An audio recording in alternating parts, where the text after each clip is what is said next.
أعوذ بالله من الشيطان الرجيم. بسم الله الرحمن الرحيم. إذ قالت امرأة عمران رب إني نذرت لك ما في بطني محررا فتقبل مني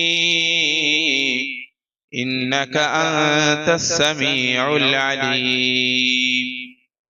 فلما وضعتها قالت رب إني وضعتها أنثى والله أعلم بما وضعت وليس الذكر كالأنثى وإني سميتها مريم وإني أعيذها بك وذريتها من الشيطان الرجيم. فتقبلها ربها بقبول حسن وأنبتها نباتا حسن وكفلها زكريا كلما دخل عليها زكريا المحراب وجد عندها رزقا قال يا مريم أنى لك هذا قالت هو من عند الله إن الله يرزق من يشاء بغير حساب. പരിശുദ്ധ ഖുർആനിലെ സൂറത്തുൽ ബഖറയിൽ അല്ലാഹു സുബ്ഹാനഹു വ തആല ബീവി മറിയം റളിയല്ലാഹു അൻഹയെ സംബന്ധിച്ച് പറയുന്നു. മറിയമിന്റെ ചരിത്രം പരിശുദ്ധ ഖുർആൻ പല സ്ഥലങ്ങളിൽ പലതരത്തിൽ വിവിധ സന്ദേശങ്ങളോടെ നമ്മുടെ മുന്നിൽ പങ്കുവെക്കുന്നുണ്ട്. മറിയമിന്റെ ചരിത്രം ആരംഭിക്കുന്നത് ഇമ്രാനിന്റെ പത്നി എന്ന് പറഞ്ഞിട്ടാണ്. ഇമ്രാനിന്റെ പത്നിയുടെ പേര് ഹന്ന. അതാണ് മറിയം ബീവിയുടെ ഉമ്മ. ഇമ്രഅത്തു ഇമ്രാൻ, ഇമ്രാനിന്റെ ഭാര്യയായ ഹന്ന ചെയ്ത ഒരു നേർച്ചയാണ് മറിയം. അങ്ങനെയാണ് ഖുർആൻ അതിനെ അവതരിപ്പിക്കുന്നത്. إذ قالت امرأة عمران رب إني نذرت لك ما في بطني محررا.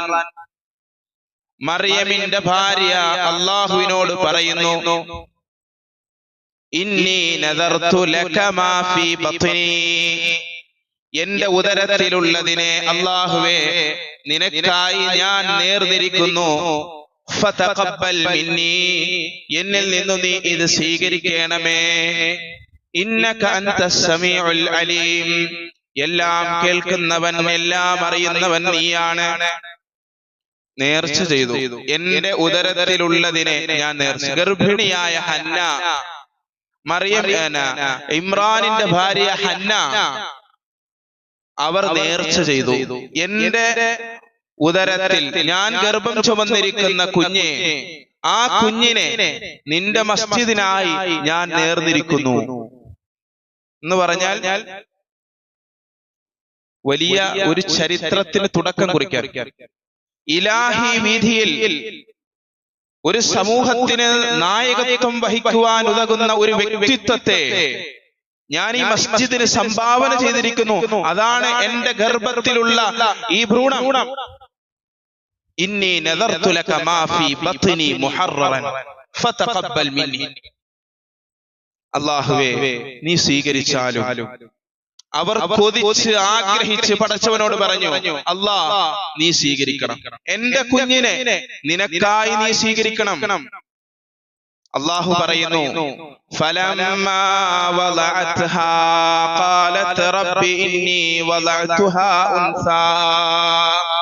ഫലമ്മാ വളഅത്ഹാ, ഹന്ന പ്രസവിച്ചപ്പോൾ, അല്ലെങ്കിൽ ഇമ്രാനിന്റെ ഭാര്യ പ്രസവിച്ചപ്പോൾ, ഖാലത് റബ്ബി ഇന്നി വളഅതുഹാ ഉൻസാ, അല്ലാഹുവേ ഞാൻ നൊന്തുപെറ്റത് പെണ്ണായി പോയല്ലോ എന്ന് പറഞ്ഞു. പെണ്ണായതുകൊണ്ടല്ല, മറിച്ച് പെൺകുഞ്ഞിനെ എങ്ങനെയാണ് ഇലാഹി വീതിയിലേക്ക് സംഭാവന അർപ്പിക്കാൻ സാധിക്കുക, ഒരു സമൂഹത്തിന്റെ നായകത്വം വഹിക്കുമാറ് ഒരു പെൺകുട്ടിയെ നേർച്ച നേരാൻ, ഒരു പരിഷ്കർത്താവാക്കാൻ, ഒരു ചരിത്രം നിർമ്മിക്കാൻ എങ്ങനെ ഈ പെൺകുഞ്ഞിന് സാധിക്കും? അതുകൊണ്ടാണ്, അല്ലാതെ പെൺകുഞ്ഞായതുകൊണ്ടല്ല. ഇന്നി വദഅതുഹാ ഉൻസാ, ഒരു ശരാശരി സാമൂഹിക പരിസരത്ത് ജീവിക്കുന്ന ഒരു സ്ത്രീയാണ് അവരീ പറയുന്നത്, അവരീ സംസാരിക്കുന്നത് അള്ളാഹുവിനോടാണ്. ആ പരിസരങ്ങളെ, ആ ജീവിതങ്ങളെ, സ്ത്രീ ജീവിതങ്ങളെ, പുരുഷ ജീവിതങ്ങളെ വേർതിരിച്ച് മനസ്സിലാക്കിയ, പ്രായോഗിക ജീവിതത്തെ പറ്റി ബോധ്യമുള്ള ഒരു സ്ത്രീ, ഒരു പെൺകുട്ടിക്ക് സമൂഹത്തിന്റെ നായകത്വം വഹിക്കാനാകില്ല എന്ന ഒരു പൊതുധാരണയുടെ അടിസ്ഥാനത്തിലാണ് അവർ സംസാരിക്കുന്നത്. ഇന്നി വദഅതുഹാ ഉൻസാ വലൈസ الذكر كالأنثى فلما وضعتها قالت رب إني وضعتها أنثى, ഞാൻ പ്രസവിച്ചത് പെണ്ണായി പോയി. എന്നിട്ട് അവര് പറഞ്ഞു വലൈസ الذكر كالأنثى, ആൺകുട്ടി പെൺകുട്ടിയെ പോലെ അല്ലല്ലോ. നമ്മൾ കൃത്യമായി മനസ്സിലാക്കുക, അല്ലാഹു തആല മറിയമിന്റെ ഉമ്മ ഹന്ന ബീവി പറഞ്ഞ വാക്ക് സൂറത്തുൽ ബഖറയിൽ എടുത്തുദ്ധരിക്കുന്നു. ആൺകുട്ടി പെൺകുട്ടിയെ പോലെയല്ലല്ലോ, രണ്ടും രണ്ടല്ലേ, രണ്ടും രണ്ടാണ്. ജെൻഡർ ഇക്വാലിറ്റി അത് സാധ്യമല്ല എന്ന്, അത് അന്നത്തെ സ്ത്രീക്കും സാധ്യമല്ല, അന്നത്തെ സ്ത്രീ പുരുഷ സമൂഹത്തിലും അപ്രായോഗികം, 21-ാം നൂറ്റാണ്ടിലെയും സ്ത്രീ പുരുഷൻ അപ്രായോഗികം. വലൈസ الذكر كالأنثى, ആൺകുട്ടിയും പെൺകുട്ടിയും ഒരുപോലെയല്ലല്ലോ അല്ലാഹ്. വലൈസ الذكر كالأنثى, പെൺകുട്ടിക്ക് പരിമിതികളില്ലേ, പരിധികളില്ലേ? ആൺകുട്ടിയെ പോലെ ആകാൻ പെൺകുട്ടിക്ക് മത്സരിക്കാനാകുമോ? വലൈസ الذكر كالأنثى. പക്ഷേ അവർ വാക്കുപാലിച്ചു. പെൺകുട്ടിയാണെങ്കിലും ഞാൻ എന്റെ കുഞ്ഞിനെ അള്ളാഹുവിന്റെ മാർഗത്തിൽ നേർന്നിരിക്കുന്നു. ആയത്തിന്റെ ബാക്കി വിശദാംശങ്ങളിലേക്ക് വരുന്നതിന് മുമ്പ് പരിശുദ്ധമായ ദീനുൽ ഇസ്ലാം ആൺ പെൺ അല്ലെങ്കിൽ സ്ത്രീ പുരുഷ വിഷയങ്ങളിൽ സമത്വത്തിൽ അത്തരം ചർച്ചകളിൽ സ്വീകരിക്കുന്ന നിലപാട് സമത്വത്തിൻ്റെതല്ല. പുരുഷൻ സ്ത്രീയെ പോലെയാകണം, സ്ത്രീ പുരുഷനെ പോലെ ആകണം എന്ന യുക്തിരഹിതമായ നിലപാടല്ല ഇസ്ലാമിൻ്റെത്. അങ്ങനെയല്ല. സ്ത്രീക്ക് അവരിലെ സ്ത്രീത്വവും അവരിലെ സ്ത്രൈണതയും, പുരുഷനിൽ പുരുഷന്റെ പൗരുഷവും പുരുഷത്വവും, അതിനെ ആശ്രയിച്ചുകൊണ്ട് നിയമങ്ങൾ സ്ഥാപിക്കപ്പെടണം. ആ നിയമങ്ങൾക്ക് വിധേയമായി, ആ ദൈവിക നിയമങ്ങൾക്ക് വിധേയമായി പുരുഷനും സ്ത്രീയും സഞ്ചരിക്കണം.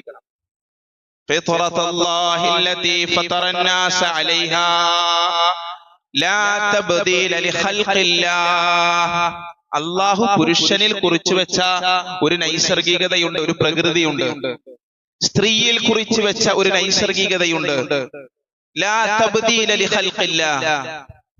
സ്ത്രീ വിചാരിക്കുകയാണ് എന്നിലെ സ്ത്രൈണത ഞാൻ എടുത്തു കളയണമെന്ന് വിചാരിച്ചാൽ സൃഷ്ടിയിൽ അലിഞ്ഞു ചേർന്നതല്ലേ. പുരുഷൻ വിചാരിക്കുകയാണ് എന്നിലെ പൗരുഷം എടുത്തു കളയണമെന്ന് വിചാരിച്ചാൽ അങ്ങനെ അരുത്. ലാ തബ്ദീല ലിഖൽഖില്ലാഹ്. അല്ലാഹുവിന്റെ സൃഷ്ടിഘടനയെ മാറ്റിമറിക്കുക സാധ്യമല്ല. രാത്രിയും പകലും പോലെ രാത്രിക്ക് രാത്രിയുടെ ദൗത്യമാണ്, പകലിന് പകലിന്റെ ദൗത്യമാണ്. രാത്രി പോലെ പകലാകണമെന്നോ പകല് പോലെ രാത്രിയാകണമെന്നോ പറഞ്ഞാൽ ഈ പ്രപഞ്ചത്തിന്റെ സന്തുലിതാവസ്ഥ തകരില്ലേ എന്നതുപോലെയാണ്. സ്ത്രീ പുരുഷനെ പോലെ ആകാൻ ശ്രമിച്ചാൽ, പുരുഷൻ സ്ത്രീയെ പോലെ ആകാൻ ശ്രമിച്ചാൽ, തങ്ങൾ തങ്ങളുടെ അസ്തിത്വം മറന്നാൽ എന്ത് സംഭവിക്കും? ജീവിതത്തിന്റെ സന്തുലിതാവസ്ഥ തകരും. ജീവിതത്തിന്റെ സന്തുലിതാവസ്ഥ തകരും. അത് നമ്മൾ കാണുന്നുണ്ട്. അതുകൊണ്ടാണ് ഞാൻ തുടക്കത്തിൽ പറഞ്ഞത്, 2000 വർഷങ്ങൾക്ക് മുമ്പ് ഒരു പ്രത്യേകമായ പരിസരത്തിൽ ജീവിച്ച മറിയം എന്ന സ്ത്രീയും ഹന്ന എന്ന ഉമ്മയും 21-ാം നൂറ്റാണ്ടിലെ സ്ത്രീയും പുരുഷനും സത്തയിൽ വ്യത്യാസമില്ല. നിയമങ്ങൾ പ്രകൃതികളെ അടിസ്ഥാനപ്പെടുത്തി, പ്രായോഗികതകളെ അടിസ്ഥാനപ്പെടുത്തി വ്യവസ്ഥ ചെയ്യപ്പെടുകയും ആ വ്യവസ്ഥകൾ പ്രവാചകന്മാരിലൂടെ അവതരിപ്പിക്കപ്പെടുകയും ചെയ്യുന്നു എന്നുള്ളതാണ്. അതുകൊണ്ടാണ് ജെൻഡർ ഇക്വാലിറ്റി ഇസ്ലാം അംഗീകരിക്കുന്നില്ല. ജെൻഡർ ജസ്റ്റിസ് വിശുദ്ധ റസൂൽ സല്ലല്ലാഹു അലൈഹി വസല്ലമയുടെ ഹദീസുകൾ ഹുഖൂഖ് എന്നാണ് പറഞ്ഞത്. അതിനെ അവകാശങ്ങൾ. സ്ത്രീ പുരുഷനെ പോലെ ആകണമെന്നും പുരുഷൻ സ്ത്രീയെ പോലെ ആകണമെന്നും അല്ല പ്രവാചക പാഠം. പിന്നെയോ പ്രവാചകൻ സല്ലല്ലാഹു അലൈഹി വസല്ലമയുടെ അവസാനത്തെ ഖുതുബയിൽ പോലും പുരുഷ, നിനക്കുണ്ട് സ്ത്രീയോട് ബാധ്യത, അല്ലയോ സ്ത്രീകളെ നിനക്കുണ്ട് പുരുഷനോട് ബാധ്യത. രണ്ടും വ്യത്യസ്തമാണ്. രണ്ട് ഹക്കുകൾ വ്യത്യാസമാണ്. ആ ഹക്കുകൾ പാലിക്കപ്പെടണം. ഒറ്റ വാക്കിൽ പറഞ്ഞാൽ സമ്പാദിക്കുന്ന പുരുഷനും പരിചരിക്കുന്ന സ്ത്രീയും. സമ്പാദിക്കുന്ന പുരുഷനും പരിചരിക്കുന്ന സ്ത്രീയും. പുരുഷൻ പകലന്തിയോളം പണിപ്പെട്ട് അധ്വാനിച്ച് സമ്പത്ത് കൊണ്ടുവന്ന് തന്റെ കുടുംബത്തിനായി ചെലവഴിച്ച് തന്റെ കുടുംബത്തെ അതിന്റെ സന്തുലിതാവസ്ഥ തകരാതെ കൃത്യതയോടെ പരിപാലിക്കാൻ സ്ത്രീക്ക് സാധിക്കണം. അത് സ്ത്രീയുടെ ഉത്തരവാദിത്തമാണ്. അങ്ങനെയാണ് ദീൻ പഠിപ്പിച്ചത്. മക്കളെ നോക്കുക, മക്കളെ പരിചരിക്കുക എന്ന് പറയുന്നത് അടുക്കളയായി നിങ്ങൾ അപഹസിക്കല്ലേ. എന്തിനാണ് പെൺകുട്ടികളെ, സ്ത്രീകളെ നിങ്ങൾ അടുക്കളയിൽ തളച്ചിടുന്നത് എന്ന് അപഹസിക്കരുത്. നല്ല പാരന്റിംഗ് നമ്മുടെ മക്കൾക്ക് കിട്ടാത്തതിന്റെ ദുരന്തമാണ് ഇന്നലകളിൽ പോലും സംഭവിച്ച പല ദുരനുഭവങ്ങളും സാക്ഷ്യപ്പെടുത്തുന്നത്. സ്വന്തം മാതാവിന്റെ തലയിലേക്ക് അടിച്ചു കൊല്ലുന്ന ആശിഖുമാർ പിറവിയെടുത്തു ലഹരിയുടെ മൂർധന്യതയിൽ. അങ്ങനെ ഒരു തലമുറ, ഒന്നല്ല 1000 മക്കൾ ഇവിടെ ജന്മമെടുക്കുന്നില്ലേ? ഒരു ഉമ്മയുടെ സ്നേഹലാളനം ലഭിക്കാതെ വളരുന്ന മക്കൾ വഴിതെറ്റാനുള്ള സാധ്യതകൾ കൂടുതലല്ലേ? അപ്പൊ ചെറിയ വളരെ നിസ്സാരമായ ഒരു ദൗത്യമല്ല സ്ത്രീയുടേത്. സ്ത്രീക്ക് ഒരു തന്റെ മക്കളിൽ പിതാവിനെക്കാളും സ്വാധീനം ചെലുത്താൻ സാധിക്കുന്നു, അധ്യാപകനെക്കാളും. അതുകൊണ്ടാണ് പ്രിയപ്പെട്ട നബി സല്ലല്ലാഹു അലൈഹി വസല്ലം പറഞ്ഞത്, ചില കാര്യങ്ങൾ എടുത്തു പറയുമ്പോൾ എല്ലാ കാര്യങ്ങളിലും സ്ത്രീകൾ പുറകിലല്ല. പല അവസ്ഥകളുണ്ട്. ചില കാര്യങ്ങളിൽ സ്ത്രീകൾ മുന്നിലാണ്, ചിലത് പുരുഷനോട് തത്തുല്യമാണ്, ചില കാര്യങ്ങളിൽ സ്ത്രീ പുരുഷന്റെ പിന്നിലാണ്. എപ്പോഴും നമ്മൾ തുല്യം ഇത് മാത്രമേ പറയുന്നുള്ളൂ. പക്ഷെ ഇതിന്റെ പ്രായോഗികതയെ പറ്റി എത്ര ആളുകൾ പറയുന്നുണ്ട്? ചില കാര്യങ്ങളിൽ പുരുഷനേക്കാളും സ്ത്രീകൾ മുന്നിലാണ്. റസൂലിനോട് ചോദിച്ചു സല്ലല്ലാഹു അലൈഹി വസല്ലം, മൻ അഹഖുൻ നാസി ബിഹുസ്നി സ്വഹാബതി, എന്റെ ബാധ്യതകളിൽ ഞാൻ ഏറ്റവും അധികം സഹവസിക്കാൻ ആരാണ് യോഗ്യൻ? പ്രിയപ്പെട്ട നബി സല്ലല്ലാഹു അലൈഹി വസല്ലം പറഞ്ഞു, ഉമ്മുക, നിന്റെ ഉമ്മയാണ്. പിന്നെ ആരാണ്? അടുത്ത ആളെ പറയുമെന്നോ? അല്ല. അപ്പോഴും റസൂല് പറഞ്ഞു, ഉമ്മുക, നിന്റെ ഉമ്മയാണ്. മൂന്നാമതും ആ സ്വഹാബി ചോദിച്ചു, പിന്നെ ആരാണ്? ഉമ്മുക, നിന്റെ ഉമ്മയാണ്. നാലാമത്തെ ചോദ്യത്തിൽ പറഞ്ഞു, അബൂക, നിന്റെ പിതാവാണ്. അവിടെ സ്ത്രീ പുരുഷനേക്കാളും മുന്നിൽ. എന്താ? ووصينا الإنسان بوالديه إحسانا حملته أمه وهنا على وهن وفصاله في عامين أن اشكر لي ولوالديك. നാം മനുഷ്യനെ ഉപദേശിച്ചു മാതാപിതാക്കളോട് നന്മയിൽ വർത്തിക്കണമെന്ന് പറഞ്ഞ ശേഷം അല്ലാഹു എടുത്തു പറയുന്നു, ഹമലത്തുഹു ഉമ്മുഹു വഹ്നൻ അലാ വഹൻ. ദൗർബല്യത്തിന്റെ മേൽ ദൗർബല്യം സഹിച്ചുകൊണ്ട്, വേദനകൾ സഹിച്ചുകൊണ്ട് ഗർഭം ചുമന്ന ഉമ്മയ്ക്ക് പിതാവിനേക്കാളും മുന്നിലാണ് സ്ഥാനം.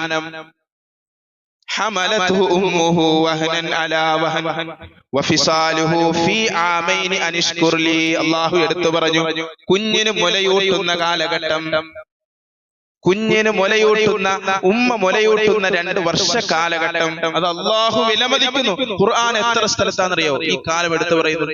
30 ശഹ്റ, ശരാശരി 30 മാസം അള്ളാഹു ഒരു സ്ത്രീക്ക്, ഒരു ഉമ്മയ്ക്ക് പിതാവിനേക്കാൾ നൽകുന്ന മൂല്യം അവരുടെ ഗർഭധാരണത്തിൽ നിന്നാണ്. പക്ഷെ ഇന്ന് ആ ഗർഭധാരണം അശ്ലീലമായി കൊണ്ടിരിക്കുന്നു. പ്രസവിക്കാൻ വയ്യ, കുടുംബജീവിതത്തിന് തയ്യാറില്ല, വിവാഹത്തിന് താല്പര്യമില്ല. സ്ത്രീയുടെ ദൗത്യം അതല്ല. പിന്നെയോ സ്ത്രീയുടെ ദൗത്യം അഴിഞ്ഞാടലാണ്, പുരുഷനെ പോലെ മദ്യപിക്കലാണ്. പുരുഷൻ എന്തെല്ലാം ചെയ്യുമോ അതെല്ലാം, ആ തോന്നിവാസങ്ങളെല്ലാം ചെയ്യാൻ നമുക്ക് പറ്റുക. ഒരു IAS കാരനാകാൻ മത്സരിക്കുന്നു, ഒരു കളക്ടറാകാൻ മത്സരിക്കുന്നു. പുരുഷനും പല പല ഉദ്യോഗ സ്ഥാനങ്ങളിൽ എത്തുന്നു. നമുക്ക് കേട്ടാൽ അത് ആശ്വാസമുണ്ട്. പക്ഷെ ഇപ്പൊ അങ്ങനെയാണോ? ഈ സ്ത്രീ പുരുഷ സമത്വം പറഞ്ഞ് ഇന്നത്തെ തലമുറയിലെ മുസ്ലിമീങ്ങളുടെ മക്കൾ മാത്രമല്ലല്ലോ, എല്ലാ മതവിഭാഗങ്ങളുടെയും മക്കൾ, ആൺകുട്ടികൾ, പെൺകുട്ടികൾ, അവരുടെ ജീവിതം അരാജകത്വത്തിലേക്ക് പോയി എന്നല്ലാതെ ഇവർ വിദ്യാഭ്യാസപരമായി വളർന്നു എന്നാണ് പറയുന്നത്. ഈ ഉമ്മത്തിലെ 90% ആൺകുട്ടികളുടെയും പെൺകുട്ടികളുടെയും സ്ഥിതി എന്താ? എത്രമാത്രം അപകടകരമായ സ്ഥിതിഗതികളിലൂടെയാണ് ഈ തലമുറ കടന്നു പോകുന്നത്. പുരുഷൻ മദ്യപിക്കുന്നുവെങ്കിൽ ഞങ്ങൾ മദ്യപിക്കണം, പുരുഷൻ മയക്കുമരുന്ന്, ഞങ്ങൾ പുരോഗതിയുണ്ട്. ഏത് വിഷയത്തിൽ? മയക്കുമരുന്ന് കേസിൽ പകുതി സ്ത്രീകൾ. ഇക്വാലിറ്റി പറഞ്ഞ് ഈ ഉമ്മത്തിനെ അവിടെ കൊണ്ടെത്തിച്ചു. അഴിഞ്ഞാടാനുള്ള സ്വാതന്ത്ര്യം, ആ അഴിഞ്ഞാടാനുള്ള സ്വാതന്ത്ര്യത്തിലേക്കുള്ള വിളിനാഥമായി സ്ത്രീ പുരുഷ സമത്വ സമ്മേളനങ്ങൾ മാറി. ആര് പറയും ഇതിന് ഉത്തരവാദിത്തം? ആര് പറയും ഇതിന് സമാധാനം? ആകാശത്തിന് മീതെയിരുന്ന തത്വങ്ങൾ പറയാൻ പലർക്കും പറ്റും. ഭൂമിയിലേക്ക് ഇറങ്ങി വന്ന് സ്ത്രീയുടെയും പുരുഷന്റെയും പ്രായോഗിക ജീവിതത്തെ കണ്ടറിഞ്ഞ ഒരു പിതാവിന് അങ്ങനെ ചിന്തിക്കാനാകുമോ? ഒരു സഹോദരന് അങ്ങനെ ചിന്തിക്കാനാകുമോ? ഒരു ഭർത്താവിന് അങ്ങനെ ചിന്തിക്കാനാകുമോ? വലൈസ ദക്കറു കൽ ഉൻസ, ആൺകുട്ടിയും പെൺകുട്ടിയും ഒരുപോലെയാണ് എന്ന വിഡ്ഢിവർത്താനം പറയല്ലേ. മറിയം, ഹന്ന, ഉമ്മ മകൾ ബന്ധത്തിലൂടെ അള്ളാഹു നമുക്ക് പകർന്നു തന്ന ആശയം. സ്ത്രീ പുരുഷ സമത്വത്തെ അംഗീകരിക്കുന്നില്ല ഇസ്ലാം, അംഗീകരിക്കുന്നില്ല. സത്യമാണ്, അംഗീകരിക്കുന്നില്ല. സ്ത്രീയും പുരുഷനും ഒരുപോലെ എന്നത് വിഡ്ഢിവർത്താനമാണ്. എന്നാൽ സ്ത്രീക്ക് ലഭിക്കേണ്ട അവകാശങ്ങൾ ലഭിക്കണം, പുരുഷൻ ലഭിക്കേണ്ട അവകാശങ്ങൾ പുരുഷനും ലഭിക്കണം. അതാണ് പ്രിയപ്പെട്ട റസൂൽ സല്ലല്ലാഹു അലൈഹി വസല്ലം ഹുഖൂഖാണ് പറഞ്ഞത്, അവകാശങ്ങളാണ് പറഞ്ഞത്. അപ്പോ പല കാര്യങ്ങളിലും പുരുഷനേക്കാളും മുന്നിൽ സ്ത്രീയുണ്ട്. ചില കാര്യങ്ങളിൽ അല്ലെങ്കിൽ ബഹുഭൂരിഭാഗം കാര്യങ്ങളിലും പുരുഷനും സ്ത്രീയും ഒരുപോലെയാണ്. അത് ഖുർആനിക പ്രയോഗത്തിൽ തന്നെയുണ്ട്. ഭാര്യ ഭർത്താവ് എന്ന് നമ്മൾ മലയാളത്തിൽ പറയുന്നതിനെ അള്ളാഹു പ്രയോഗിച്ചത് സൗജ്. പുരുഷനും അതേ വാക്കാണ്, സ്ത്രീക്കും അതേ വാക്കാണ്. ഇണ, തുണ. സാഹിബ്, ജീവിത പങ്കാളി എന്ന് പറഞ്ഞാൽ തുല്യ ഉത്തരവാദിത്തം മാതാപിതാക്കൾക്ക് കുടുംബജീവിതത്തിന്റെ വിഷയത്തിൽ വാപ്പയ്ക്കും ഉമ്മയ്ക്കും അല്ലെങ്കിൽ അച്ഛനും അമ്മയ്ക്കും കുടുംബജീവിതത്തിന്റെ വിഷയത്തിൽ തുല്യ പങ്കാളിത്തം. അതുകൊണ്ട് അത് അർത്ഥമാക്കിക്കൊണ്ടാണ് സാഹിബ്, ഖുർആനിക പ്രയോഗം സാഹിബ്, ജീവിത പങ്കാളി എന്ന് അള്ളാഹുവിന്റെ ഖുർആൻ പ്രയോഗിച്ചത്. ചില കാര്യങ്ങളിൽ സ്ത്രീകൾ പുരുഷന്മാരുടെ പിന്നിലാണ്. അത് പ്രകൃതിയുടെ നിയമമാണ്. പുരുഷനെ അല്ലാഹു സുബ്ഹാനഹു വതആല സ്ത്രീകളെക്കാളും ചില കാര്യങ്ങളിൽ ശ്രേഷ്ഠരാക്കിയിട്ടുണ്ടെന്ന് ഖുർആൻ. الرجال قوامون على النساء بما فضل الله بعضهم على بعض وبما أنفقوا من أموالهم ഫസ്സാലിഹാതു ഖാനിതാതുൻ ഹാഫിളാതുൻ ലിൽഗൈബി ബിമാ ഹഫിളല്ലാഹ്. പുരുഷന്മാർ ഖവ്വാമൂന അലൻ നിസാ, സ്ത്രീകളുടെ ഉത്തരവാദിത്തം ഏൽപ്പിക്കപ്പെട്ടവർ. അർരിജാലു ഖവ്വാമൂന അലൻ നിസാഇ ബിമാ ഫളലല്ലാഹു ബഅദഹും അലാ ബഅദ്. കുടുംബ ജീവിതത്തിലെ ആരെങ്കിലും ഒരാൾ ഒന്ന് താഴണ്ടേ? അതൊരു പ്രകൃതിയുടെ നിയമമല്ലേ? ഞാൻ പിടിച്ച മുയലിനാണ് 3 കൊമ്പ് എന്ന് പുരുഷനും പറയുന്നു, സ്ത്രീയും പറഞ്ഞു. എന്ത് ചെയ്യും? ബിമാ ഫളലല്ലാഹു ബഅദഹും അലാ ബഅദ്. ചിലർക്ക് ചിലരെക്കാളും മേന്മയുണ്ട് എന്ന് നമ്മൾ അക്സെപ്റ്റ് ചെയ്യണം. സ്ത്രീ അക്സെപ്റ്റ് ചെയ്യണം. പുരുഷൻ തന്റെ ഉത്തരവാദിത്തത്തെ ആണധികാരം സ്ഥാപിക്കുവാനുള്ള ഉപാധിയാക്കുകയും ചെയ്യരുത്. അത് കൃത്യമായി നിർദ്ദേശിക്കപ്പെട്ടിട്ടുണ്ട് റസൂലുള്ളാഹി സ്വല്ലല്ലാഹു അലൈഹി വസല്ലം തങ്ങളിലൂടെ. വബിമാ അൻഫഖൂ മിൻ അംവാലിഹിം, അവരുടെ സമ്പത്തിൽ നിന്ന് അവർ ചെലവഴിക്കുന്നതിന്റെ പേരിലും പുരുഷന് വലിർരിജാലി അലൈഹിന്ന ദറജ, പുരുഷന് സ്ത്രീകളെക്കാളും ഒരു പടി തൂക്കമുണ്ട്. അത് സ്ത്രീ അംഗീകരിച്ച് സന്തോഷത്തോടെ ജീവിക്കാൻ തയ്യാറാകണം. അതല്ലാതെ ഈ വ്യാജമായി ഊതിവീർപ്പിച്ച ബലൂണുകൾ, ഏതെങ്കിലും ബ്ലോഗർമാര് കാണിക്കുന്ന എഡിറ്റിംഗ് ചെയ്ത വീഡിയോകളെ കണ്ടുകൊണ്ട് അതിൽ പ്രചോദിതരായല്ല നാം നമ്മുടെ ജീവിതത്തിൽ തീരുമാനങ്ങൾ എടുക്കേണ്ടത്. അള്ളാഹുവിന്റെ കലാം 1400 വർഷങ്ങൾക്ക് മുമ്പ് മനുഷ്യന്റെ പ്രശ്നങ്ങളെ കൃത്യമായി നിരൂപണം ചെയ്യാൻ കഴിയുന്ന പടച്ചവൻ അവതരിപ്പിച്ച പ്രത്യയശാസ്ത്രമാണ് സൂറത്തുൽ മുൽക്ക്. ഇപ്പോൾ ഇവിടെ നമ്മൾ സുബഹിക്ക് ശേഷം നടന്നുകൊണ്ടിരിക്കുന്ന മജ്ലിസിൽ വളരെ മനോഹരമായ അധ്യായമാണ് സൂറത്തുൽ മുൽക്ക്. ആ സൂറത്തുൽ മുൽക്കിൽ അള്ളാഹുവിന്റെ ഒരു മനോഹരമായ ചോദ്യമുണ്ട്. അലാ യഅലമു മൻ ഖലഖ വഹുവൽ ലത്തീഫുൽ ഖബീർ. ഈ സൃഷ്ടിച്ചവന് കാര്യമറിയില്ലേ? എന്ത് പറയണം? അലാ യഅലമു മൻ ഖലഖ. സ്ത്രീയെയും പുരുഷനെയും 2 വർഗങ്ങളായി 2 പ്രകൃതികളിലായി സൃഷ്ടിച്ചവന്, സംവിധാനിച്ചവന് എന്ത് നിയമം അവതരിപ്പിക്കണമെന്ന് അറിയില്ലേ? നിങ്ങൾ പടച്ചവന് നിയമം പഠിപ്പിക്കാൻ പോകുന്നു. വഹുവൽ ലത്തീഫ്. എന്നിട്ട് അള്ളാഹു പറയുന്ന ഒരു വാക്ക് വഹുവൽ ലത്തീഫ്, അവൻ നിങ്ങളോട് സ്നേഹമുള്ളവനാണ് കേട്ടോ. സ്ത്രീകളെ അടിച്ചമർത്താനുള്ള നിയമങ്ങളല്ല, സ്ത്രീക്ക് സുരക്ഷിതത്വം നൽകുന്ന നിയമങ്ങളാണ്. അത് അള്ളാഹു സ്ത്രീകളോടും പുരുഷന്മാരോടും സ്നേഹമുള്ളത് കൊണ്ടാണ്. അങ്ങനെ നമുക്ക് മനസ്സിലാക്കാനും ചിന്തിക്കാനും നമുക്ക് കഴിയണം. അള്ളാഹുവിന്റെ ചോദ്യമാണ്, സൃഷ്ടിച്ചവൻ അറിയില്ലേ എന്ത് നിയമം പാസ്സാക്കണമെന്ന്? പ്രിയമുള്ള മുഅ്മിനീങ്ങളെ, സഹോദരങ്ങളെ, ഇതിന്റെ അർത്ഥം സ്ത്രീകൾ പൊതുരംഗത്ത് ഇടപെടേണ്ടതില്ല, ഇടപെടാൻ പാടില്ല എന്നൊന്നും അർത്ഥമില്ല. ഇടപെട്ടിട്ടുണ്ട്. മറിയം ബീവി റളിയല്ലാഹു അൻഹയിൽ നിന്നാണ് നമ്മൾ ആ വിഷയം ആരംഭിച്ചത്. മറിയമിനെ പോലെ ഒരു വ്യക്തിത്വം, പ്രത്യേകിച്ച് സെമിറ്റിക് മതവിഭാഗങ്ങളെ, മനുഷ്യരെ സ്വാധീനിച്ച ഒരു വ്യക്തിത്വം, സവിശേഷമായി മുസ്ലിം സമൂഹം വായിക്കുന്ന ഒരു വ്യക്തിത്വം, മറിയം ബീവി റളിയല്ലാഹു അൻഹ ചരിത്രത്തിൽ നിർവഹിച്ച ദൗത്യം എത്ര ഗംഭീരമാണ്. ശേഷം അല്ലാഹു പറയുന്നുണ്ടല്ലോ, ഫതഖബ്ബലഹാ റബ്ബുഹാ ബിഖബൂലിൻ ഹസൻ. അവരാശങ്കപ്പെട്ടു, പെൺകുട്ടിയായി പോയി,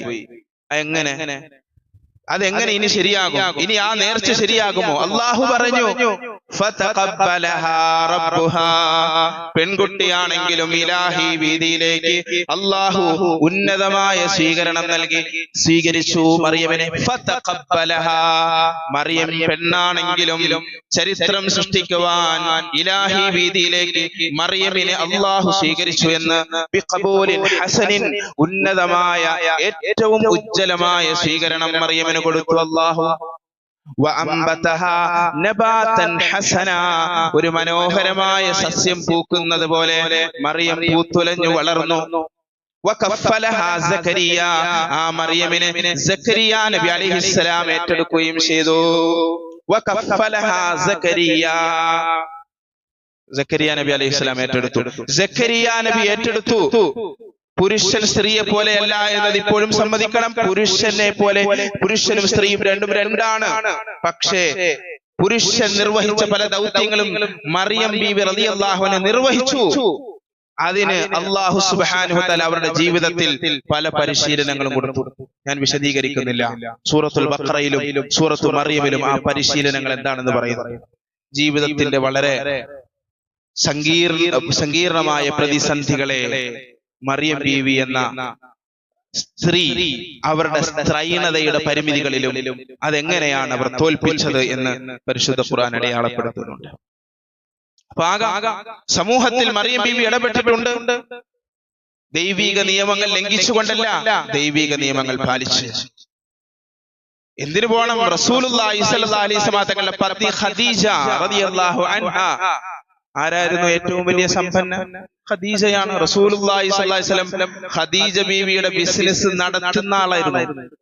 അതൊരു മ്ലേച്ഛമായ ഒരു നാണക്കേടുള്ള ഒരു പണിയായി റസൂലുള്ളാഹിക്ക് തോന്നിയിട്ടില്ല എന്നുള്ളതാണ്. 25-ാമത്തെ വയസ്സിൽ റസൂലുള്ളാഹി സ്വല്ലല്ലാഹു അലൈഹി വസല്ലം തങ്ങളും ഖദീജ ബീവിയും തമ്മിലുള്ള വിവാഹം നടക്കുമ്പോൾ ഖദീജ ബീവിയുടെ സമ്പത്ത്, കച്ചവടം, വ്യവസായം മക്ക മുതൽ സിറിയ വരെ പരന്നു കിടക്കുകയാണ്. അതിന്റെ MD ആണ് അവർ. ആ ബിസിനസിന്റെ നോക്കി നടത്തിപ്പുകാരനാണ് റസൂലുള്ളാഹി സ്വല്ലല്ലാഹു അലൈഹി വസല്ലം.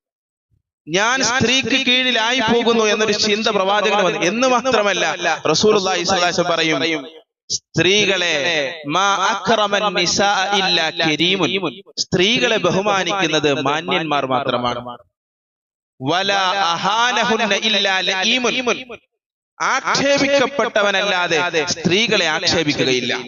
സ്ത്രീകളെ ആക്ഷേപിക്കുന്നവൻ അവനാണ് ആക്ഷേപിക്കപ്പെട്ടവൻ. അവന്റെ ദുസ്വഭാവത്തിന്റെ അടയാളമാണ് സ്ത്രീകളെ ആക്ഷേപിക്കുക എന്ന് പറയുന്നത്. എന്നിട്ട് റസൂലുള്ളാഹി സ്വല്ലല്ലാഹു അലൈഹി വസല്ലം തങ്ങൾ പറഞ്ഞു, സ്ത്രീ ശബ്ദങ്ങളെ കേൾക്കുന്നതിന്റെ പേരിൽ, സ്ത്രീകളുടെ അഭിപ്രായങ്ങളെ ശ്രവിക്കുന്നതിന്റെ പേരിൽ നിങ്ങൾ എന്നെ പരാജിതനായി മുദ്രകുത്തുന്നുവെങ്കിൽ, നമ്മുടെ മലയാള ഭാഷയിൽ പറഞ്ഞാൽ പെൺകോന്തനാക്കുന്നുവെങ്കിൽ, ഇന്നി ഉഹിബ്ബു അൻ അകൂന മഗ്ലൂബ, ഞാൻ അങ്ങനെ ഒരു പരാജിതനാകാൻ ഇഷ്ടപ്പെടുന്നു, പെൺകോന്തനാകാൻ ഇഷ്ടപ്പെടുന്നു. ചില നമ്മുടെയൊക്കെ നാട്ടുവർത്താനമാണ്.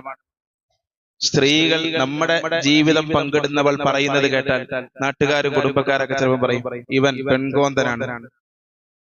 ഇന്നി ഉഹിബ്ബു അൻ അകൂന മഗ്ലൂബ, ഞാൻ അങ്ങനെ ഒരു പരാജിതനാകാൻ ഇഷ്ടപ്പെടുന്നു. അതൊരു ഇഷ്ടമാണെന്ന് പ്രിയപ്പെട്ട നബി സല്ലല്ലാഹു അലൈഹി വസല്ലം. പരസ്പരം എന്താണ് സ്ത്രീയും പുരുഷനുമെന്ന് തിരിച്ചറിഞ്ഞാൽ അങ്ങനെയാണ്. ഇവിടെ പറയുന്നു, സ്ത്രീകളെ അടുക്കളയിൽ തളച്ചിട്ടു. ആരാണ് അടുക്കളയിൽ തളച്ചിട്ടത്? ഇസ്ലാമോ? ഒരായത്തിലും ഹദീസിലും ഇല്ല സ്ത്രീകളുടെ ഇടം അടുക്കളയാണ്. അങ്ങനെ ഇല്ല. ആയിഷ ബീവിയോട് തന്നെ ചോദിക്കപ്പെട്ടു റളിയല്ലാഹു അൻഹാ, എങ്ങനെയായിരുന്നു വീട്ടിൽ പ്രവാചകൻ സല്ലല്ലാഹു അലൈഹി വസല്ലം? ആയിഷ ബീവി റളിയല്ലാഹു അൻഹ മറുപടി പറഞ്ഞു, കാന ഫീ മിഹ്നതി അഹ്ലിഹി, കുടുംബത്തിന്റെ ജോലികളിലായിരിക്കും. വീട്ടിലെ ജോലികൾ അത് സ്ത്രീക്ക് മാത്രം പറഞ്ഞിട്ടുള്ളതല്ല, അത് പുരുഷനുമുള്ളതാണ്. അത് പ്രവാചക ജീവിതം സാക്ഷ്യപ്പെടുത്തുന്നു എന്ന് മാത്രം. അതുമായി ബന്ധപ്പെട്ട നിയമങ്ങൾ, പരിശുദ്ധമായ ദീനിന്റെ നിയമങ്ങൾ, സ്ത്രീ സമൂഹത്തിൽ ഇടപെടുമ്പോൾ ചില നിയമങ്ങൾ വെച്ചു, ചില നിയന്ത്രണങ്ങൾ വെച്ചു. ആ നിയന്ത്രണങ്ങൾ പരിരക്ഷിക്കപ്പെടണം, ഇല്ലെങ്കിൽ അത് സ്ത്രീകളുടെ ജീവിതത്തിന് ഭീഷണിയാകും. അതുകൊണ്ട് ചില നിയമങ്ങൾ പുരുഷനേക്കാളും സ്ത്രീകൾക്ക് സമൂഹത്തിൽ ഇടപെടുമ്പോൾ അല്ലാഹു സുബ്ഹാനഹു വ തആല അവതരിപ്പിച്ചിട്ടുണ്ട്. പരിശുദ്ധ ഖുർആൻ സൂറത്തുൻ നൂറിൽ അത് വ്യക്തമായി പറയുന്നു, വഖുൽ ലിൽ മുഅ്മിനീന യഗ്ളൂ മിൻ അബ്സാരിഹിം വയഹ്ഫദൂ ഫുറൂജഹും. ആദ്യം പറഞ്ഞു സത്യവിശ്വാസികളായ പുരുഷന്മാരോട് പറയുക, യഗ്ളൂ മിൻ അബ്സാരിഹിം, അവർ അവരുടെ ദൃഷ്ടികളെ താഴ്ത്തട്ടെ. ഇവിടെ ചില വിപ്ലവകാരികൾ പറയാറുണ്ട്, സ്ത്രീ അവരുടെ ശരീരം പ്രദർശിപ്പിച്ചു വരുമ്പോ പുരുഷന്റെ കണ്ണുകളല്ലേ പൊത്തേണ്ടത്, സ്ത്രീയുടെ ശരീരമല്ലല്ലോ. അല്ലാഹു തആല ആദ്യം പറഞ്ഞത് തന്നെയാണ്, പുരുഷൻ കണ്ണുകൾ അടയ്ക്കണമെന്നാണ്. പുരുഷൻ കണ്ണുകൾ അടയ്ക്കണമെന്നാണ്. യഗ്ളൂ മിൻ അബ്സാരിഹിം, ആദ്യം സത്യവിശ്വാസികളായ പുരുഷന്മാരോട് പറഞ്ഞു, കണ്ണുകൾ താഴ്ത്തു. മിൻ അബ്സാരിഹിം വയഹ്ഫദൂ ഫുറൂജഹും, അവരുടെ ഗുഹ്യസ്ഥാനങ്ങളെ അവർ സംരക്ഷിക്കട്ടെ. ദാലിക അസ്കാ ലഹും, അത് അവർക്ക് ഏറ്റവും പരിശുദ്ധമാണ്. പക്ഷേ ഒരു കാര്യമുണ്ട്, എപ്പോഴും നമ്മൾ ജീവിക്കുമ്പോൾ ഈ പറയുന്ന ധാർമ്മികത പാലിക്കുന്നവരല്ല ബഹുഭൂരിപക്ഷം പുരുഷന്മാരും എന്നും നമ്മൾ തിരിച്ചറിയണം. അല്ലെങ്കിൽ നല്ലൊരു ശതമാനം നമ്മൾ ഇറങ്ങുന്ന സമൂഹം, ഇടപെടുന്ന ആളുകൾ എത്ര ആളുകളാണ്, എത്ര ഇടങ്ങളിലാണ് സ്ത്രീകളെ ലൈംഗികമായി വേട്ടയാടപ്പെടുന്ന കഥകൾ നിരന്തരം കേട്ടുകൊണ്ടിരിക്കുന്ന 21-ാം നൂറ്റാണ്ടിൽ. എന്തുകൊണ്ടാണ്? സ്ത്രീക്ക് അവരുടെ സുരക്ഷിതത്വത്തിന് അനുയോജ്യമായ നിയമം പരിശുദ്ധ ഖുർആൻ പറയുമ്പോൾ അത് ഈ കാലഘട്ടത്തിൽ പറ്റൂല എന്ന് പറയുന്നത് ഈ കാലഘട്ടത്തിലാണ് അത് ആവശ്യം. അത് ഈ കാലഘട്ടത്തിലാണ് ആവശ്യം. സ്ത്രീക്ക് ഏറ്റവും വലിയ സുരക്ഷിതത്വം ആവശ്യമുള്ള ഒരു കാലഘട്ടത്തിലാണ് നമ്മൾ ജീവിക്കുന്നത്. അതുകൊണ്ട് ഖുർആൻ പറഞ്ഞു യഗ്ളുദുന മിൻ അബ്സാരിഹിന്ന, സ്ത്രീകളും അവരുടെ ദൃഷ്ടികൾ താഴ്ത്തണം. വയഹ്ഫദന ഫുറൂജഹുന്ന, അവരുടെ ഗുഹ്യഭാഗങ്ങൾ അവരും സംരക്ഷിക്കണം. എന്നിട്ട് പുരുഷനോട് പറഞ്ഞതിലും ചില കാര്യങ്ങൾ അധികം. വലാ യുബ്ദീന സീനതഹുന്ന ഇല്ലാ മാ ദഹറ മിൻഹാ, സ്വാഭാവികമായി വെളിവാകുന്നതൊഴിച്ച് മറ്റൊന്നും അവർ മറ്റൊരു അലങ്കാരവും അവർ അന്യപുരുഷന്റെ മുന്നിൽ പ്രദർശിപ്പിക്കരുത്. അത് അവരുടെ സുരക്ഷിതത്വത്തിന് അഭികാമ്യമാണ്. വലാ യുബ്ദീന, തുടർന്ന് അല്ലാഹു സുബ്ഹാനഹു വ തആല പല കാര്യങ്ങളും പറയുന്നു. ആ കാര്യങ്ങൾ പഠിച്ചാൽ മനസ്സിലാക്കിയാൽ ഇവിടെ വനിതാ കമ്മീഷന്റെ ആവശ്യമില്ല. ഒരു ഹെൽപ്പ് ഡെസ്കിലേക്കും ഒരു സ്ത്രീക്കും ഇരവാദം ഉന്നയിച്ച് വിളിക്കേണ്ട ആവശ്യമില്ല. അവർ ആ സമൂഹത്തിൽ സുരക്ഷിതരായിരിക്കും. അതുകൊണ്ട് ആ നിയമങ്ങൾ പഠിക്കണം, മനസ്സിലാക്കണം. സ്ത്രീകൾ കരുത്താർജിക്കണം. ഇസ്ലാം പഠിപ്പിക്കുന്നു, ദീന് പഠിപ്പിക്കുന്നു. സ്ത്രീകളുടെ ശബ്ദങ്ങളെ പ്രവാചകൻ കേട്ടു. പ്രത്യേകിച്ച് സൈനികമായ നീക്കങ്ങളിൽ പോലും ഹുദൈബിയ സന്ധിയിൽ കൃത്യമായ ഒരു തീരുമാനം റസൂലുള്ളാഹി സ്വല്ലല്ലാഹു അലൈഹി വസല്ലം എടുത്തത് പ്രവാചക പത്നി ഉമ്മു സലമയുടെ അഭിപ്രായം കേട്ടിട്ടാണ്. ആയിഷ റളിയല്ലാഹു അൻഹ ഇസ്ലാമിക ചരിത്രത്തിൽ ഏതെല്ലാം വിഷയങ്ങളിൽ അവർ ഇടപെട്ടു, വൈജ്ഞാനിക വിഷയങ്ങളിൽ ഇടപെട്ടു, ഭരണപരമായ വിഷയങ്ങളിൽ ഇടപെട്ടു, അതെല്ലാം അള്ളാഹുവിന്റെ നിയമങ്ങൾ പാലിച്ചുകൊണ്ടാകണം. ആ നിയമങ്ങൾ നമ്മൾ പഠിക്കണം, മനസ്സിലാക്കണം. ആ രൂപത്തിലേക്ക് നമ്മുടെ മക്കൾ കരുത്താർജിക്കണം. അതല്ലാതെ ഏതെങ്കിലും എവിടെയെങ്കിലും പോയി തുള്ളാനും അല്ലെങ്കിൽ ആ രൂപത്തിൽ ആഹ്ലാദിക്കാനും അല്ല അതിനവരെ പഠിപ്പിക്കേണ്ടതില്ല. അതൊക്കെ നമ്മൾ സ്വാഭാവികമായി യാത്ര പോക്കും ആനന്ദങ്ങളും വിനോദസഞ്ചാരങ്ങളും ഇതെല്ലാം നമ്മുടെ ജീവിതത്തിൽ വളരെ സ്വാഭാവികമായി സംഭവിക്കുന്നതാണ്. അതിനാരുടെയും പ്രചോദനമൊന്നും ആവശ്യമില്ല. വീട്ടിലിരിക്കുന്ന പെണ്ണുങ്ങളെ, നിങ്ങളെല്ലാം ഫാത്തിമ, ആയിഷ, നിങ്ങളെല്ലാം വന്നോളൂ, ഇവിടെ വന്ന് മഞ്ഞി ചാടിക്കോളൂ. അതിനെന്തിനാ ആരുടെ പ്രഭാഷണ പ്രസംഗം? എന്റെ ആവശ്യമില്ലല്ലോ. അങ്ങനെ നമ്മളെ വീട്ടിലെ സ്ത്രീകളെല്ലാം കൂടെ ചാടി ഇറങ്ങിയാൽ എന്തായിരിക്കും സംഭവിക്കുക? ഇവിടെ ഈ അടുത്തൊരു ഉസ്താദ് എല്ലാവരും കൂടെ മേളിൽ കയറ്റിയല്ലോ. അപ്പോ അദ്ദേഹത്തെ എതിർത്തുകൊണ്ട് എന്റെ ഒരു സുഹൃത്ത് ഘോരഘോരം പറയുന്നത് കേട്ടു. അപ്പൊ ഞാൻ അദ്ദേഹത്തോട് ചോദിച്ചു, നിന്റെ ഫാത്തിമയെ നീ വിടുവെന്ന് ചോദിച്ചു. എങ്ങോട്ട്? ഇങ്ങനെ ചാടാൻ? നിന്റെ സഹോദരിയെ, നിന്റെ മകളെ? ഇല്ല, സാധിക്കുകയില്ല. മനുഷ്യന്റെ ജീവിതത്തെ പറ്റി ബോധ്യമുള്ള ഒരാൾക്കും മനസ്സാക്ഷിയുള്ള ഒരാൾക്കും അതിന് സാധിക്കുകയില്ല. പിന്നെ വല്ലവന്റെ കാര്യത്തിൽ അഭിപ്രായം പറയും, നമ്മുടെ കാര്യത്തിൽ അത് പറ്റൂല. അതുകൊണ്ടാണ് പറയുന്നത്, ഇന്ന് സ്ത്രീ പുരുഷ സമത്വവാദങ്ങളൊക്കെ നടത്തുന്നവർ പറയുന്ന പല കാര്യങ്ങളും അപ്രായോഗികമാണ്. സ്ത്രീ ജീവിതത്തിന് അത് ഭീഷണിയാണ്. അതിന്റെ ബെനിഫിറ്റ് പുരുഷനാണ്. സ്ത്രീകൾ അവർ അരങ്ങത്തേക്ക് വന്ന് നിയമങ്ങൾ ലംഘിക്കുമ്പോൾ പരിശുദ്ധമായി, പ്രത്യേകിച്ച് മുസ്ലിം വനിതകൾ നിയമങ്ങൾ കാറ്റിൽ പറത്തിക്കൊണ്ട് അവർ അരങ്ങത്തേക്ക് വരുമ്പോൾ അതിന്റെ ബെനിഫിറ്റ് അവർക്കല്ല, പുരുഷനാണ്. അത് മനസ്സിലാക്കാൻ നമ്മുടെ ഉമ്മമാർക്കും നമ്മുടെ സഹോദരിമാർക്കും കഴിയണം. ഇത് ദീനാണ്. ഈ ദീൻ പറയേണ്ടത് ഈ സമൂഹത്തിലെ ഉത്തരവാദിത്തപ്പെട്ട പണ്ഡിതന്മാരാണ്. ഇത് പറയാനാ പടച്ചവൻ ഏൽപ്പിച്ചിരിക്കുന്നത്. അത് മാധ്യമങ്ങളുടെ ഉത്തരവാദിത്തമല്ല. ഇവിടെ എന്തെല്ലാം വിഷയങ്ങൾ ചർച്ച ചെയ്യാറുണ്ട്. ഈ രാജ്യം നേരിടുന്ന എന്തെല്ലാം പ്രശ്നങ്ങളുണ്ട്. ഏറ്റവും വലിയ പ്രശ്നം, ഒരു ഉസ്താദ് ഒരു സ്ത്രീയെ വിമർശിച്ചു. വിശ്വാസികളോട്, പരിശുദ്ധ ഖുർആനും സുന്നത്തും അനുസരിച്ച് ജീവിക്കാൻ ആഗ്രഹിക്കുന്ന സമൂഹത്തോട് ഒരു പണ്ഡിതൻ, ഈ സമൂഹത്തിൽ ഇതുമായി ബന്ധപ്പെട്ട ഒരുപാട് പ്രശ്നങ്ങൾ ഈ ഉമ്മത്ത് നേരിട്ടുകൊണ്ട് അത് ബോധ്യമുള്ള ഒരു പണ്ഡിതൻ ഒരു കാര്യം പറയുമ്പോൾ ആ കാര്യത്തെ വിശ്വാസികൾക്ക് വേണ്ടി പറയുന്നത് അതൊരു പൊതുസമൂഹത്തിന്റെ ചർച്ചയായി മാറാണ്. അതിലൂടെ ചില ലാഭങ്ങൾ മാധ്യമങ്ങൾക്ക് ഉണ്ടാവുകയാണ്. അള്ളാഹു കാത്തുരക്ഷിക്കുമാറാകട്ടെ. പ്രിയമുള്ളവരെ, നമ്മുടെ മക്കളെ ശരിയായ രൂപത്തിൽ ദീൻ പഠിപ്പിക്കണേ, ഈമാൻ പഠിപ്പിക്കണേ. മറിയം ബീവി റളിയല്ലാഹു അൻഹ, ഞാൻ ആരംഭത്തിൽ പറഞ്ഞ വിഷയം, അവർ വിശ്വാസത്തിൽ കരുത്താർജിച്ചു. അവരെ സമൂഹത്തിന് വേണ്ടി ഉമ്മ ഹന്ന അർപ്പിച്ചു കഴിഞ്ഞു. സക്കരിയ നബി അലൈഹിസ്സലാമയുടെ നിയന്ത്രണത്തിലേക്കും പരിപാലനത്തിലേക്കും അവർ വന്നു. സക്കരിയയെക്കാളും വിശ്വാസത്തിൽ കരുത്താർജിച്ച ഒരു ഘട്ടമുണ്ട് മറിയം. അന്ന് സീസണുകളിൽ ലഭിക്കാത്ത പഴവർഗ്ഗങ്ങൾ അവരുടെ കൺമുന്നിൽ കണ്ടപ്പോൾ സക്കരിയ ചോദിച്ചു, മറിയം അന്നാ ലക്കി ഹാദാ, നിനക്കിത് എവിടെ നിന്നാണ് കിട്ടിയത്? ഹുവ മിൻ ഇൻദില്ലാഹ്. അവർ സക്കരിയാനോട് പറയും, ഈമാൻ പഠിപ്പിച്ചു കൊടുത്തു. ആര്? വളർത്തിയ ഒരു പ്രവാചകനോട് പറഞ്ഞു ഇത് അല്ലാഹ് തന്നതാണ്. അപ്പോഴാണ് ഹുനാലിക ദഅ സക്കരിയ റബ്ബ, സക്കരിയ നബിയുടെ ഉള്ളിലുള്ള ഒരു ആവശ്യം പടച്ചവനോട് പറയുന്നത്, എനിക്ക് മകനെ തരണേ, എനിക്ക് കുഞ്ഞിനെ തരണേ. അതാണ് ഒരു സ്ത്രീ വിശ്വാസത്തിൽ കരുത്താർജിച്ചാൽ, ഈമാനിൽ കരുത്താർജിച്ചാൽ അത് പഠിപ്പിക്കണ്ടേ നമ്മുടെ മക്കളെ? ഈ കാലഘട്ടത്തിൽ അത് ഏറ്റവും അനിവാര്യമല്ലേ? നമ്മുടെ പെൺകുട്ടികൾ അത് മനസ്സിലാക്കണ്ടേ? നമ്മുടെ ഉമ്മമാർ, നമ്മുടെ സഹോദരിമാർ ഈ ഈമാൻ പഠിക്കണ്ടേ?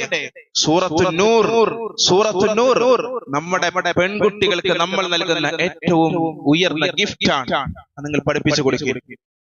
ആ രൂപത്തിൽ മക്കളെ വളർത്തി അവർ നമുക്കും നാടിനും സമൂഹത്തിനും കുടുംബത്തിനും കൺകുളിർമയുള്ള മക്കളാകും. അല്ലാഹു അനുഗ്രഹിക്കുമാറാകട്ടെ. റബ്ബനാ ഹബ് ലനാ മിൻ അസ്വാജിനാ വദുർരിയാതിനാ ഖുർറത അഅ്യുൻ വജഅൽനാ ലിൽ മുത്തഖീന ഇമാമാ. ഞങ്ങളുടെ റബ്ബേ, ഞങ്ങളുടെ ഭാര്യ സന്താനങ്ങളെ, മക്കളെ നീ ഞങ്ങൾക്ക് ദുനിയാവിലും ആഖിറത്തിലും കൺകുളിർമയുള്ള മക്കളാക്കണേ പടച്ചവനെ. ഞങ്ങളെ നീ